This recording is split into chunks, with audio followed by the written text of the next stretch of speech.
এ যেন গোদের উপর বিস্ফোরা।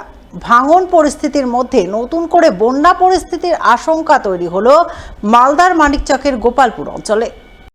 শুক্রবার রাত থেকে গোপালপুরের দক্ষিণ হুকুমট্টলা, উত্তর হুকুমট্টলা, কামালতিপুর ও ঈশ্বরতলার অসংরক্ষিত এলাকায় গঙ্গা নদীর জল ঢুকতে শুরু করেছে হু হু করে, যার জেরে ওই সমস্ত এলাকার মাঠঘাট রাস্তায় বর্তমানে জল থই থই পরিস্থিতি। তাই শনিবার সকাল থেকেই দক্ষিণ হুকুমট্টলা, উত্তর হুকুমট্টলা, কামালতিপুর ও ঈশ্বরতলার বাসিন্দাদের চোখে মুখে বন্যা পরিস্থিতির আশঙ্কা, আতঙ্কের ছাপ ফুটে ওঠে। রাস্তা কেটে জল ঢুকে গেছে, বাচ্চা কাচ্চা কোনখানে পড়বে, কোনখানে যাবে, কোন আমরা ভাবে চিন্তা করতে পারি না। হ্যাঁ, জল বাড়ছে, আমাদের বাড়িতে তো জল ঢুকে যাবে, আমরা কোথায় যাব ভাবনা চিন্তা করছি। তো নদী কেটে জল ঢুকে গেছে, আমাদের বাড়ি ঘর আজকে রাতের মধ্যে ডুবে যেতে পারে, ডুবে যাবে।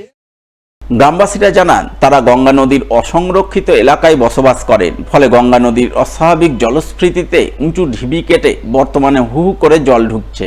শুক্রবার রাত থেকে শনিবার সকালের মধ্যে বিস্তীর্ণ এলাকার মাঠঘাট জলমগ্ন হয়ে পড়েছে। বর্তমানে মানুষজনের বাড়ির আশপাশে জল জমে রয়েছে। তবে যেভাবে জল ঢুকছে তাতে আজ রাতের মধ্যেই বাড়িঘর জলে ডুবে যাওয়ার সম্ভাবনা রয়েছে।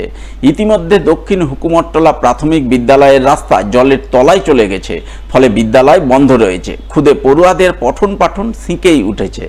অবস্থা যাচ্ছে তাই অবস্থা, কারণ এমনিতেও ভাঙন যেটা আছে, ভাঙনটাই শেষ করে দিচ্ছে কমালদীপুরকে, অনেকাংশ ভেঙে গেছে। এখন চারিদিক থেকে জলমগ্ন অবস্থা, কখন কি হয়ে যাবে বলা মুশকিল। এখন আমরা কখন কোথায় পালাবো এই ঠিকানা পাচ্ছি না, কারণ আমাদের তো ভিটামাটি সব চলে গেলে আমরা থাকবো কোথায়, এই নিয়ে আশঙ্কায় দিন গুনছি আমরা। দ্বিতীয় কথা হচ্ছে, আমাদের এখানে বন্যার যেটা আশঙ্কা আমরা করছি, যে হারে দ্রুত গতিতে জল বাড়ছে, হতে পারে যে আজকের মধ্যেই হয়তো সব গোটা গ্রামটাকে আচ্ছন্ন করে দেবে জলে। প্রায় 500 পরিবার কামালদীপুরে বসবাস করে। এই অবস্থায় প্রশাসনের দৃষ্টি আকর্ষণ করব, যাতে এর বিহিত ব্যবস্থা হয়। এক তো জল ঢোকার আশঙ্কা, তারপরে হচ্ছে আপনার গঙ্গা ভাঙার আশঙ্কা, দুটোই আমাদের গ্রাস করে যাচ্ছে। এই বিষয়ে মানিকচক পঞ্চায়েত সমিতির শিক্ষা কর্মাধ্যক্ষ এস.কে. সাকিরউদ্দিন জানান, গোপালপুরের পরিস্থিতি খুব খারাপ রয়েছে। বেশ কিছু অসংরক্ষিত এলাকায় ইতিমধ্যেই নদীর জল ঢুকেছে এবং এখনও ঢুকছে। এই পরিস্থিতি বজায় থাকলে মানুষজন ঘরবাড়ি ছাড়তে বাধ্য হবেন। তাই ইতিমধ্যেই ব্লক প্রশাসন সিদ্ধান্ত নিয়েছে, যারা বন্যার কবলে পড়বে তাদের বাঁধের উপর ত্রিপল খাটিয়ে রাখা হবে, দেয়া হবে প্রয়োজনীয় ত্রাণ সামগ্রী। কামালতিপুর, ঈশ্বরতলা, দক্ষিণ হুকুমট্টলা এবং উত্তর হুকুমট্টলা জল ওভারফ্লো হয়ে যাওয়ার কারণে গঙ্গার জল কারো বাড়ির কাছে চলে এসছে, বাড়ির আশপাশে জলটা ঘোরাফেরা করছে। রাত্রের মধ্যে আশঙ্কা করছি যে রাত্রের মধ্যে জলটা বাড়িতে ঢুকে যেতে পারে। এবং আমাদের এই বাইরে রিভার সাইডে যে স্কুল আছে, উত্তর হুকুমট্টলা প্রাইমারি স্কুল, সেই স্কুলটা আপাতত আমরা শিফটেড করে গোপালপুর হাই স্কুলে মর্নিং সেশন করার ব্যবস্থা করছি, এবং বাকি স্কুলগুলো শিফটেড করতে হবে, এবং আইসিডিএস সেন্টারগুলো আছে সেগুলো বাদের ভিতরে শিফট করার ব্যবস্থা করছি। এবং সাধারণ মানুষজনকে আমাদের যে ইরিগেশনের বাঁধ আছে সেই বাঁধের ওপরে তিরপাল দিয়ে তাদের থাকার ব্যবস্থা এবং খাদ্য, চিকিৎসা থেকে শুরু করে যাবতীয় যা করতে হয় সেটা নিয়ে গতকাল বৈকাল 4টার সময় মিটিং হয়েছে ব্লকে। কোনো মানুষের কোনো সমস্যা না হয়, যাতে আমরা সব মানুষকে ঠিকঠাক রাখতে পারি। মর্জি মাফিক লঞ্চ ফেরি পারাপারের মূল্য নেওয়ার প্রতিবাদে ঘাট মালিকের বিরুদ্ধে বিক্ষোভ দেখালেন নদীঘাটের নৌকার মাঝিরা। শনিবার এমনই ক্ষোভ বিক্ষোভের ছবি নজর এলো মালদার মানিকচক গঙ্গাঘাটে। উল্লেখ্য, মাসখানেক ধরে মানিকচক গঙ্গাঘাটের ঘাট মালিক সেই ঘাটে নৌকায় যাত্রী পারাপার বন্ধ রেখেছেন, যদিও চালু রেখেছেন লঞ্চ পরিষেবা। কিন্তু লঞ্চে পারাপারের ক্ষেত্রে প্রশাসনের তরফে মানুষসহ বিভিন্ন জিনিসপত্র ও পারাপারের জন্য যে ভাড়ার তালিকা টাঙানো হয়েছিল, বর্তমানে সেই তালিকা নেই। ঘাট মালিক ভাড়ার তালিকা ছিঁড়ে ফেলে মর্জিমাফিক ভাড়া নিচ্ছেন বলে অভিযোগ। মানুষ পারাপারের ক্ষেত্রে 15 টাকা নেওয়ার কথা থাকলেও তা কখনো 40 থেকে 50 টাকা, আবার কখনো 25 থেকে 30 টাকা নেওয়া হচ্ছে বলে অভিযোগ।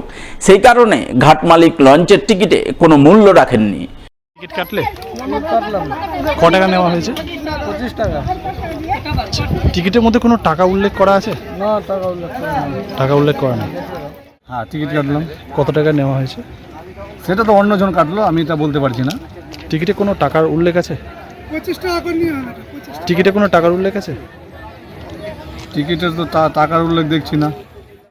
ঘাট মালিকের এই মর্জি মাফিক ভাড়া আদায়ের প্রতিবাদে শনিবার ক্ষোভে ফেটে পড়েন মানিকচক গঙ্গাঘাটের নৌকার মাঝিরা।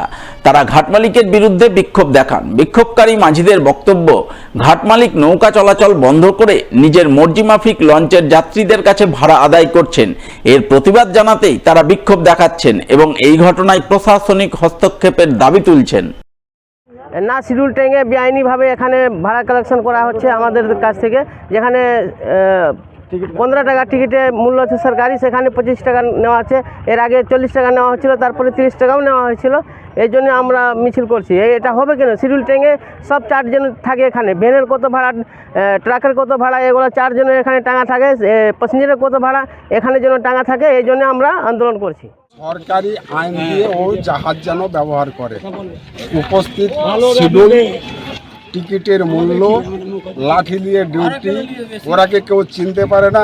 সবাইকে অভিযোগ করলাম, থানা করলাম, ভিডিও করলাম, সবাইকে করলাম, এখন পর্যন্ত আমাদের কোনো সিদ্ধান্ত করে দেয়নি। আমরা চাইছি সমাধান। আর না হলে যদি আমরা নৌকাও অবৈধ থাকে তাহলে ও যেন বৈধ হয়ে চলে, ও যেন ঠিক লাইন দিয়ে চলে, তাহলে আমাদের কোনো আপত্তি থাকবে না।